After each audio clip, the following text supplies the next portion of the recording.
The camera wouldn't lie. That's what Daniel kept telling himself as he pressed record on his phone. His daughter Lily was only 3 years old, and their German Shepherd Max refused to let her out of his sight. Not for a second. Not even to eat. Something was very wrong. Daniel lived in a small house in Portland, Oregon. Rain tapped against the windows most days. The neighborhood was quiet. Normal families. Normal problems. But nothing about Max's behavior felt normal anymore. It started 3 weeks ago. Max began following Lily everywhere. Kitchen. Bathroom. Even outside when she played in the backyard. At first, Daniel thought it was sweet. Dogs love kids, right? But then Max stopped eating his food. He'd stand guard next to Lily's bed at night, ears straight up, eyes wide open like he was watching for something dangerous. Daniel tried everything. He called Max to the living room. The dog wouldn't move. He put treats in the kitchen. Max ignored them. He even tried locking Max outside for an hour, but the dog scratched at the door so hard his paws bled. What's going on with him? Daniel's sister Rachel asked one afternoon. She had stopped by to drop off groceries. I don't know, Daniel said. He won't leave her alone. Rachel watched as Max pressed his body against Lily's back while she colored in her book on the floor. His head rested on her shoulder. His eyes never blinked. That's not normal, Dan. I know. Have you taken him to the vet? Yeah. They said he's healthy. No problems. Rachel frowned. Then why is he acting like this? Daniel had no answer. He was a single dad. His wife Jennifer had left when Lily was 6 months old. Just packed her bags one morning and said she couldn't do it anymore. No explanation. No goodbye. Just gone.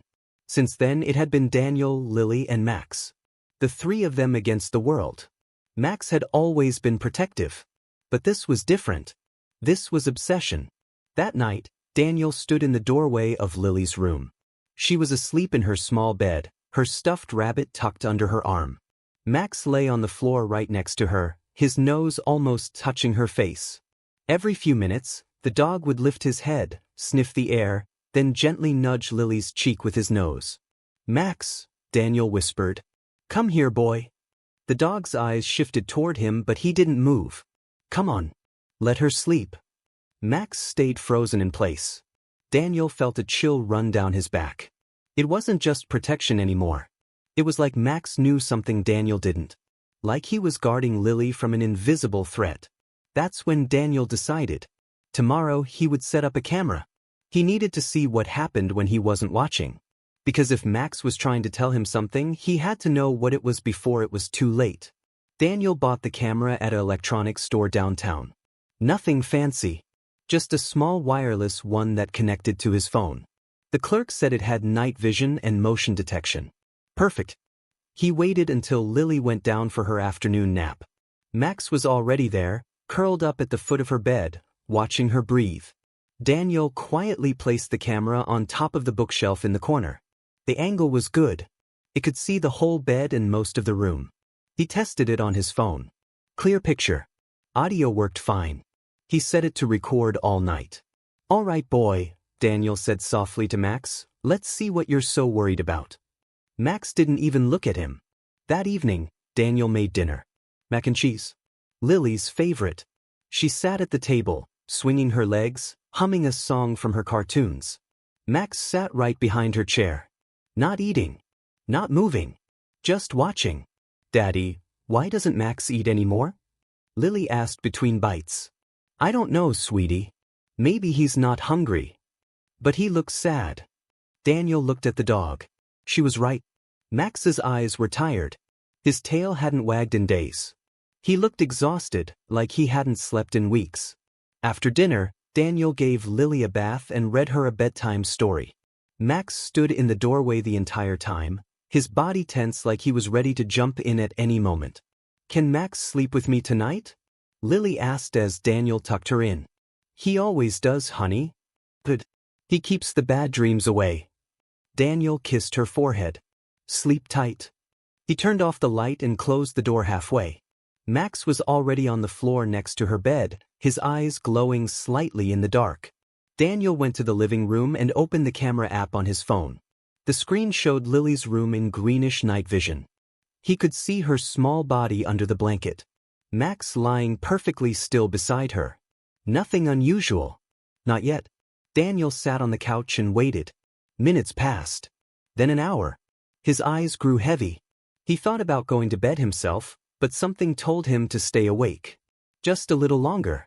At 11:30, his phone buzzed. Motion detected.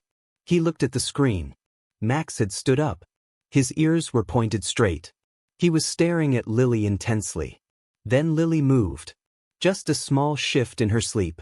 Max immediately stepped closer. His nose touched her face.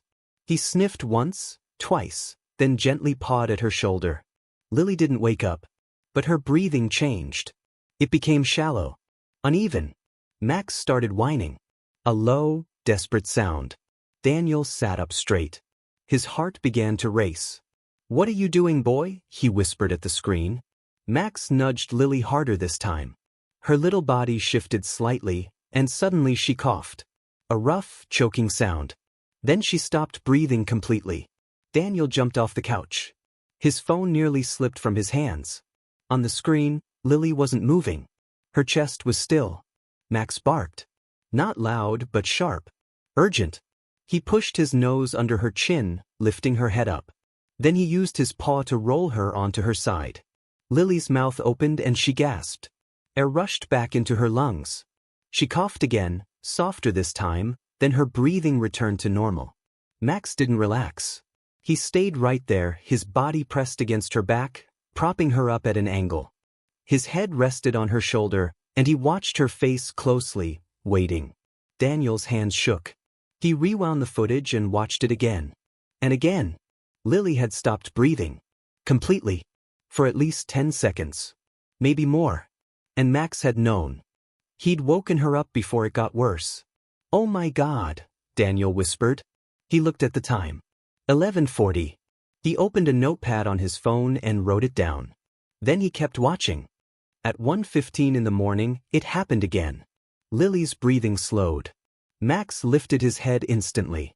He licked her cheek. Nudged her arm.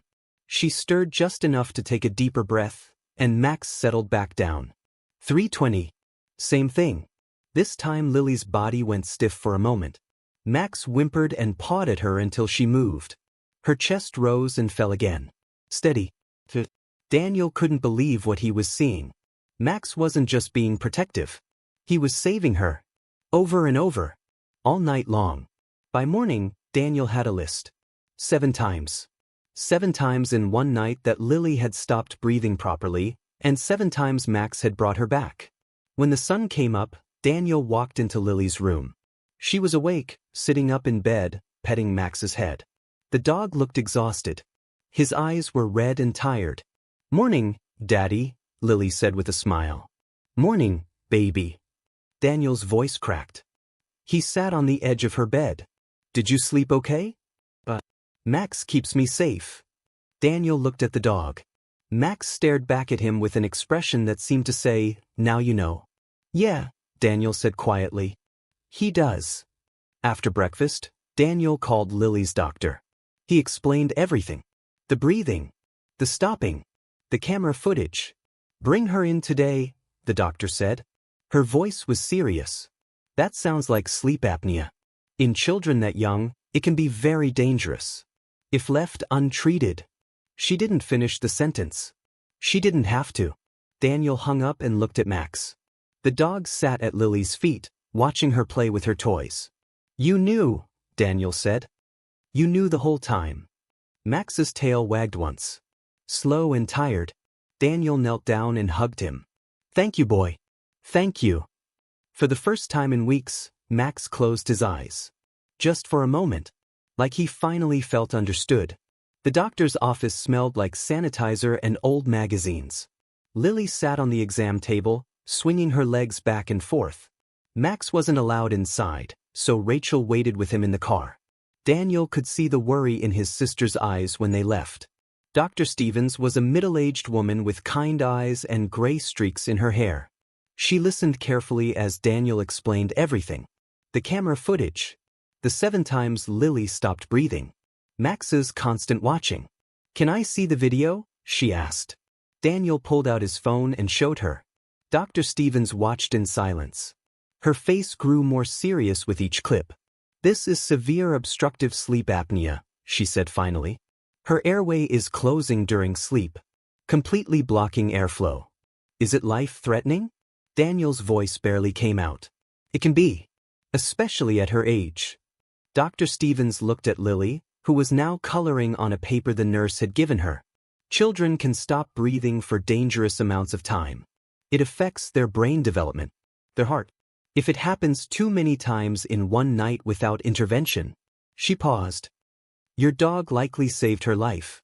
Multiple times." Daniel felt his stomach drop. All those nights he'd been sleeping. All those nights he had no idea his daughter was fighting to breathe. "What do we do now?" he asked. "We'll run some tests today. A sleep study. Possibly imaging of her throat and nasal passages. Depending on what we find, treatment could range from a breathing machine at night to surgery to remove her tonsils and adenoids." "Surgery? It's common. And very effective. But let's get the tests done first." They spent the next 3 hours at the hospital. Lily was a trooper. She didn't cry during the throat exam or the x-rays. She just held Daniel's hand and asked when they could go home to see Max. "Soon, baby. Soon." By late afternoon, Dr. Stevens had the results. Her tonsils are extremely enlarged. They're blocking almost 70% of her airway when she lies down. That's why she stops breathing. "So what's the solution?" "Surgery. We remove the tonsils and adenoids. It's a simple procedure. She'll recover in about a week." Daniel nodded. "When can we do it?" "I can schedule her for next Friday." He agreed immediately. Anything to keep her safe. On the drive home, Lily fell asleep in her car seat. Daniel glanced at her in the rearview mirror. She looked so peaceful. So small. He thought about all the nights Max had stayed awake, watching her, making sure she kept breathing. When they pulled into the driveway, Max was waiting at the front window. His tail started wagging the second he saw them. Daniel carried Lily inside. Max followed every step, sniffing her gently to make sure she was okay. "She's going to be fine, boy," Daniel said. "Thanks to you." Max sat down next to the couch where Daniel laid Lily down. He rested his head on her stomach and finally, for the first time in weeks, closed his eyes and slept. The surgery was scheduled for Friday morning. Daniel barely slept the night before. He kept checking the camera on his phone, watching Max do what he'd been doing for weeks. Protecting Lily. Keeping her alive. Thursday night, Daniel sat on the floor next to Lily's bed. Max was in his usual spot, eyes half open, alert. "You can rest now, boy," Daniel said softly. "I'm watching her tonight." Max looked at him but didn't move. "I mean it. You've done enough." The dog let out a long breath and finally laid his head down. But his eyes stayed on Lily. The next morning, they arrived at the hospital early. Lily was nervous. She held onto Daniel's hand tight as the nurses prepared her for surgery. "Will it hurt, Daddy?" "You won't feel anything, sweetie. You'll be asleep. And when you wake up, your throat will feel better. I promise." "Will Max be there when I wake up?" Daniel smiled.